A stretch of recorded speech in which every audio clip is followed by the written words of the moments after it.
So let's take a look at another tune, also on the key of D, for a different feel. It's a little bit slower, and it's one that I really personally like. It's a long track. I'm not going to play through the whole thing, but I'll give you an idea of what it is. It's called Ashokan Farewell. If you've never heard this song, it's amazing. Now there's another, I don't think he has it on here, but it's kind of a similar song that I recommend you learning called Maiden's Prayer. Definitely check that song out. But for now, let's look at Ashokan Farewell, and it's in 3/4 time, as it says up here on the top. By the way, when we go back to Angeline the Baker, this AABB is the progression. So you have 2 times A. The A is played twice, and the B is played twice, and that's the whole song. But Ashokan Farewell is the whole song is played through. Okay, so that's the whole song, then you start back over at the beginning. A lot of cool chords here, a lot of really good sounds. So let's try to start this one and see what I can come up with arpeggio-wise. Now, this being a slow song, it's really good for being able to have time to play some of these arpeggios, make them sound very beautiful and very sweet. And once again, if you like major 7 chords and other minor 7 chords and things like that, try to incorporate those as arpeggios and not just the plain major shapes. That way you can get a wide variety of ideas and of sounds in these types of things. So you'll notice there's an E minor, there's a B minor. We're going to try our best to use some of these. We can use B minor 7. Okay, E minor, that E minor 9 that I showed you not long ago.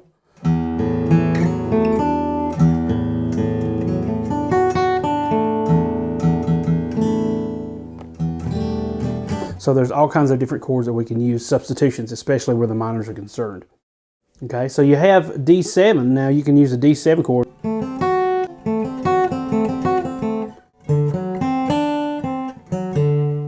Okay, so there's all different ways to play the D9.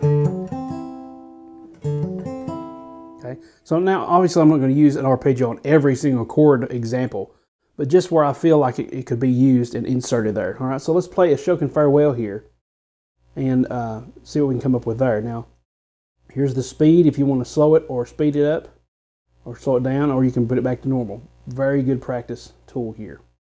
Thanks to the owner, by the way, of this site for giving me permission to use this, and totally want to give him credit for this. If you'd like to donate and support his site, you can do so at the bottom, pretty much every page on here. I appreciate him for letting me use these. This is a really good resource for you guys out there. All right, so let's start the tune and see what we can come up with here.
All right, so there's some ideas. Now you saw me once again connecting some of those arpeggio shapes. What really sounds good is when you get those B minor 7s and those E minors and throw in a few extensions like that. Sounds amazing to do it that way. I hope you enjoyed this little section on some of these fiddle tunes that you can use in an example setting for arpeggios. Now, obviously this was only in the key of D, but you can do the same thing in the key of C. If you had some other tracks, if you see some tracks in here that you like in the key of C, you can do the same thing. Just remember the shapes. It's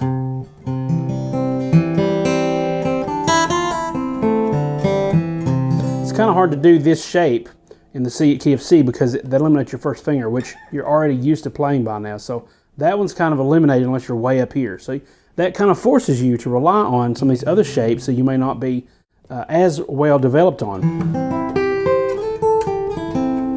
Okay, so definitely experiment with other keys. Once again, I said C, G, and D are the essential bluegrass keys. Try playing some arpeggios in C, try playing some arpeggios in G. Now, if you'll notice when we went to the A chord here, and sometimes the G on the Ashokan Farewell, I went from that arpeggio in G down to the D arpeggio.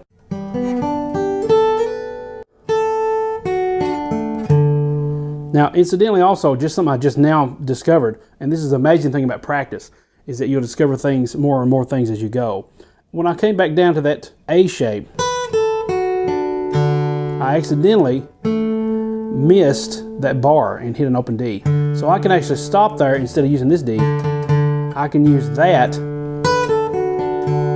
or I can do something like this. Just like that. I can hit that note and lift up on that instead of down here. Because once again, as we said earlier, that has a different tonal quality than an open, thinner string. This just has more clarity, more punch to it, so I may want to decide to do that instead of this lower one. This lower one would be good in context of Ashokan Farewell though, because slower songs kind of tend to have a warmer feel to them, so maybe I would want that low D sound here coming from that A string, that lower A string, that thicker A string. Okay, so I encourage you to find your own fiddle tunes. Take this site for example, listen to some of how the way the instruments perform these tunes so you can get an idea of what they sound like.